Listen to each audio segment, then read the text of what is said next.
freaking first cut. Golly. What's going on, YouTube? We're about to take you through everything you need to know from round 2 with the RBC Heritage, and we're going to look ahead to the live betting odds. So make sure you hit the like button, make sure you hit that subscribe button, and we'll jump into it right now. Welcome into the First Cut Podcast. I'm Rick Gaiman, and this is your round 2 recap pod for this week's RBC Heritage. Mark Immelman joins me. Happy Friday, Mark. Good to have you. Yeah, happy Good Friday to you and to all of the viewers, listeners. It's been a great day, I'll be honest with you, for many reasons. But being back out here at Harbour Town, Hilton Head, it was beautiful. Look, it was difficult, but the golf course is firming up. It's a wonderful place. It's a cool tournament. So, yeah, it's been good all around for yours truly. I'm just excited that you got a chance to meet the infamous Sir William Innes. How about that? Yeah, he was taking pictures with folks, and I just had to grab him. And so he goes, "Oh, you want a picture with Willie Innes?" And I was like, "You're going to stop with a fake accent?" And he goes, "This is not fake." And I was like, "All right, whatever." So, yeah, I mean, lots of fun. He was having a ball out there. The vibe at this tournament is just, it's really low country cool, if that makes sense. I mean, lots of folks out there today. The crowd following JT and Jordan and Shane Lowry was massive. So it was good to see, because the last time I was here was 2020, which was the second event. Remember when we came back from lockdown, there was no one out. It was just golfers and us. There were no stands out. And to catch the different vibe now, it sort of feels, it feels real, you know? Yeah, that's cool. It's nice to see a live mascot. That's a college football thing. That's like when they have UGA out there at the football games. UGA's a beauty, isn't it, down the way? Apparently, I found out, I'm sure someone will correct me if I'm wrong, that Willie Innes is the only tournament mascot on the PGA Tour. So he's one of a kind. I can't think of another. I'm sure someone will let us know if that is incorrect. So do your research, people. But Mark, much more difficult conditions here on Friday than we had on Thursday. The golf course played about a shot and a half over par, and even a little bit more difficult for the guys in the afternoon wave. This was a windy one and a true test.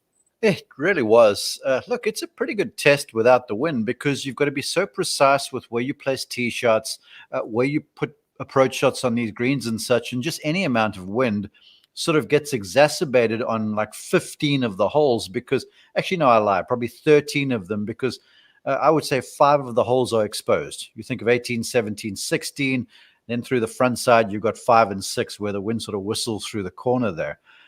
So even on a light breezy day, you got to have your wits about you to pull the right club, because just a change in gust is going to trip you up. But today it was just blowing hard, man. And there was sand blowing out of bunkers. There was pine stamen blowing out of trees. There were magnolia leaves everywhere. It was just a really, really difficult day. And it was a tough slog out there. And I tell you what, if you were shooting under 70, you were doing some work. Yeah, I lost track of count of how many times a huge gust of wind would blow leaves all over these guys, and they had to back off the ball and all that good stuff. So a couple extra elements out there. You mentioned anything under par being very, very good, Mark. Well, how about the 67 shot by one Patrick Cantlay that was highlighted by 4 consecutive birdies to end his round? A little bit of a slow patch from Cantlay the last couple of weeks, but he seems to be going full throttle here again through 2 rounds. Okay, I'm going to admit this. I was the guy on CBS Sports HQ 2 days ago, I think it was, who faded Cantlay because of what I thought I saw at Augusta National, which was a guy sort of fighting the left ball a bit with the driver.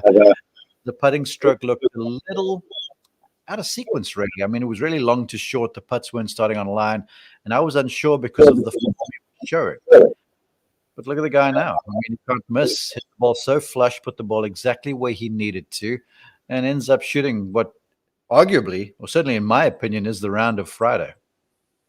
Well, I was on that segment with you on HQ, Mark. If it makes you feel any better, my fade, Jordan Spieth, is also in the top 10, maybe on the verge of tying Cantlay for low round of the day. So we had ourselves a nice little time there.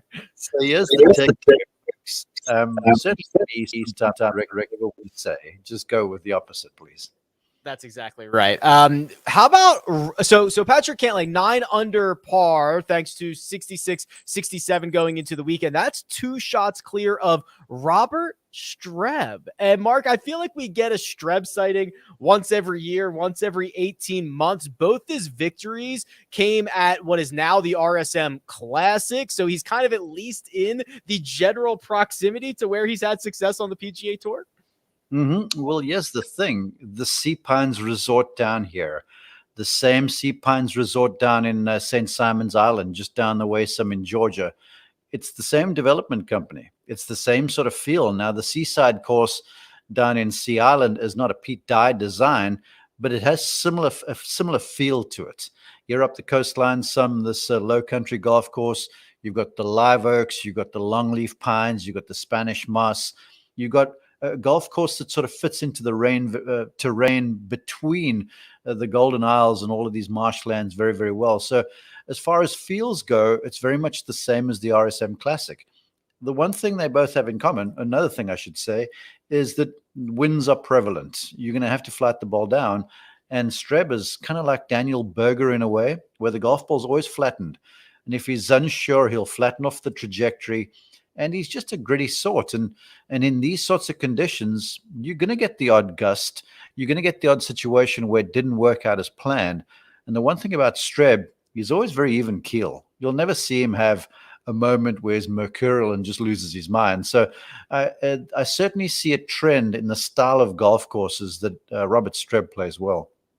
3 top 10 finishes this season, looking to add a 4th to his resume. And Mark, they are piling up behind Robert Streb. We're going to talk about the guys who are within striking distance and take a look at the odds board. But first, we're going to take a quick break and hear a word from our partners. And we're back. How about this, Mark? From 3rd place to the cut line, 6 shots. That's all it is. They are absolutely stacked. I can't remember basically the entire field that's going to make the weekend being within basically 6 shots. Well, look, it gives a real advantage in my opinion, to the guys who go early tomorrow morning, because Thursday, look, I wasn't here. I was traveling up here Thursday, and I listened to the broadcast on the radio, Sirius XM PGA Tour radio. But when I spoke to people when I arrived here and I did the course reconnaissance, they were like, yesterday morning, the golf course was a bit more receptive. There was lighter breezes, and so you could sort of take advantage the afternoon and freshen. I woke up this morning in the house over here, and we're right outside. The sea is just down the way. It was blowing from when I opened my eyes to basically when I left the golf course just a few minutes ago. So if there's a lull in the weather, which is normally like you have it around here, it's sort of quiet in the morning and picks up in the afternoon. The morning guys, the guys at like 1 under, 2 under even, you go out there and you shoot something in the mid 60s and you post, there's every chance you might be in one of the last few groups come Sunday afternoon. And that's all you're aiming for. So tomorrow is going to be a fascinating day. There's no doubt. It's like 11 guys at either 5 under or 6 under. A couple of notables there: Cameron Tringale, Joel Damon, Jordan Spieth, and Matt Kuchar, who sits at 5 under par. Someone you were quite high on this week.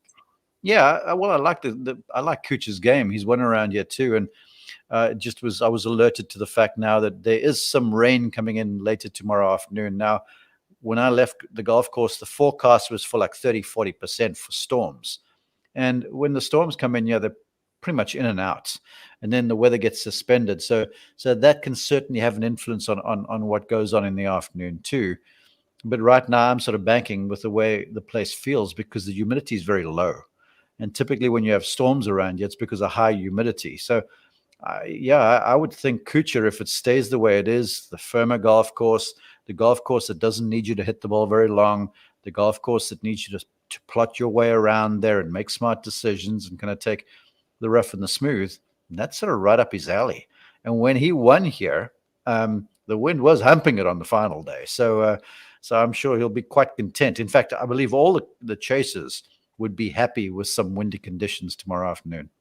Well, if you like one of those chasers, now is the time to get your wager in, because our friends over at Caesar Sportsbook, basically everybody besides Patrick Cantlay and Joaquin Niemann is 20-1 or longer. So still some good odds available on the board. It's Niemann who sits at 14-1. Mark, he went out early on Friday, got his round in, but it's Patrick Cantlay who Caesars is zoning in on here. He is plus 150, 1.5 to 1. That's a significant gap between him and the rest of the field. Yeah, well, look, the way he's playing right now, it makes a whole lot of sense. And let's not forget, he's the reigning PGA Tour Player of the Year and the reigning FedEx Cup champ. But just to Niemann, I had a brief chat with Waco at Scoring earlier today. And I'm like, how are you doing? And he's smiley. He goes, no, good. And he shot 1 over par, 72. And then Gary Matthews, his caddy, said, so what's the plan? And he goes, pack him up, we're done. And when you get a guy who plays in the morning and is not going to practice in the afternoon, that sort of tells you that this guy knows where the game is, knows where the ball striking is, so he feels pretty confident. So, look, it's still a lot of golf left, and anything can happen. The kind of golf course here where you can see multiple shot swings very quickly. But Cantlay, he's got all of the tools. This we know. And he just seems so comfortable right now. Compared to the guy that I saw last week, whatever happened on the drive up from Augusta National to Harbortown, Hilton Head Island is I want some of that because it's been miraculous. Yeah, really good stuff. As I mentioned, Patrick Cantlay 2 clear of Robert Streb, and then everybody else at 6 and 5 under par. Plenty of guys who are going to be in the mix over the final 2 days. Mark, what's your post for tomorrow? Where can we find you? Well, I'm going to have the final group. Dottie Pepper is moving into a tower tomorrow, so I'll have Cantlay and whoever's alongside, which I'm looking forward to. Fun tomorrow, they're going to have Colt Knost and Amanda Ballyhonis manning 17, the par 3, like they did at 16 over at the Waste Management Phoenix Open. So it's not like you're going to see the hysteria at 17 like you did in Phoenix earlier this year, but that'll be fun too. So yeah, I'll be out with the final group and looking forward to watching Patrick Cantlay play. Incidentally, inside track here, I had him in the final group. I had him at Phoenix, and his caddy Matt Minister and I had a little wager for dinner. And I owe Matt, the Reverend, dinner. So I'm going to try and get that back tomorrow afternoon somehow. All right, keep us posted. I love that. All right, we're looking forward to it as well. We'll be back after rounds 3 and 4 to break it all down. But for now, let me give a big thanks to producer Jacob, does all the hard work behind the scenes. Mark Immelman, you can find at Mark_Immelman, and you can find me on Twitter at RickRunGood. This has been The First Cut, and we'll catch you next time.